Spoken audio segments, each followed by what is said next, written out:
All right, so what exactly is a super soldier used for?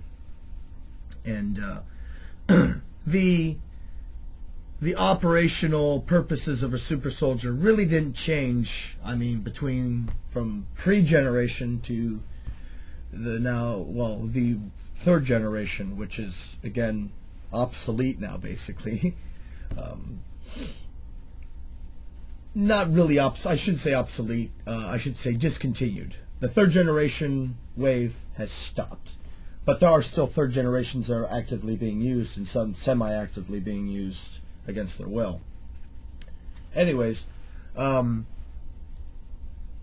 super soldier. Well, before I explain that, I need to explain that there's actually, you could say, there's two categories of super soldiers. There's super soldiers like Duncan O'Fingan, who never officially went to a military boot camp. They were never officially enlisted in the military on any scope. However, you could find them during an operation, maybe showing up at a naval base, wearing a Navy uniform with all the proper paperwork, showing up there, and reporting in to be part of some unit to do something, which obviously would be, a special operation, black operations. And then maybe 6 months later, this same person, Duncan, shows up at an Air Force base with an Air Force uniform, all the proper paperwork, ID, to conduct something else. Maybe he even shows up at Langley and, he's, got the identification as CIA. That is what we kind of refer to as like the civilian side. They were, civilians, but they're really not civilians because they're working for the government. And then you have people like me who served the purpose of where we were. You're basically, you're told. You don't enlist on your own.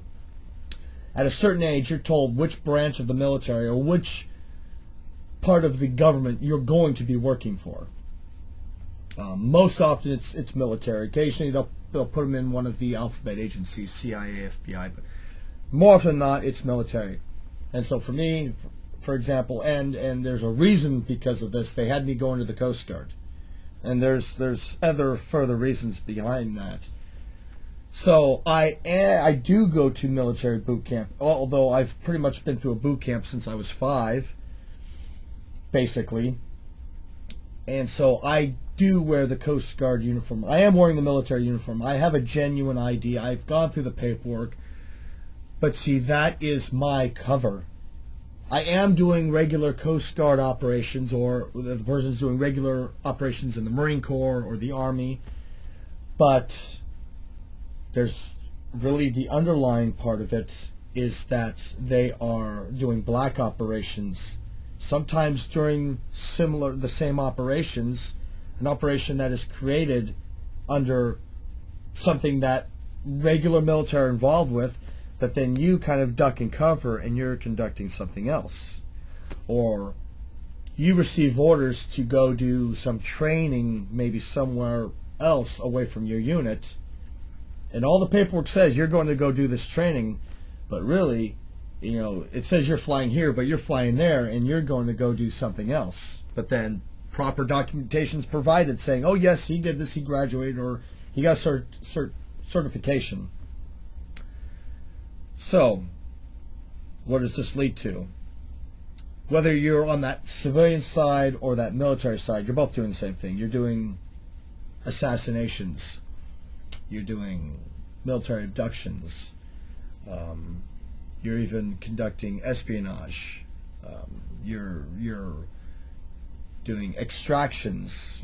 Not military abduction, but you're doing an extraction. Like there's someone that's behind hostile territory, and it's in a country to where they can't even bring the Navy SEALs in or Delta Force because diplomacy and logistics say no, we cannot do that.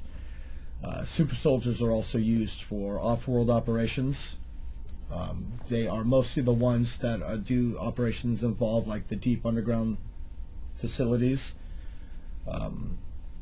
They're even used in, you could say, like industrial espionage, false flag operations, You have other super soldiers that are not just super soldiers, but are, they're techies, they're smart. So they may be going in and doing those ones are used for maybe stealing information that's on some kind of hardware somewhere. And that's just some of it. I know I'm missing a lot, but that's like, let's say that's the basic ones: assassinations, abductions, extractions, special ops, search and rescue operations, espionage, and deep underground operations, and off-planet operations.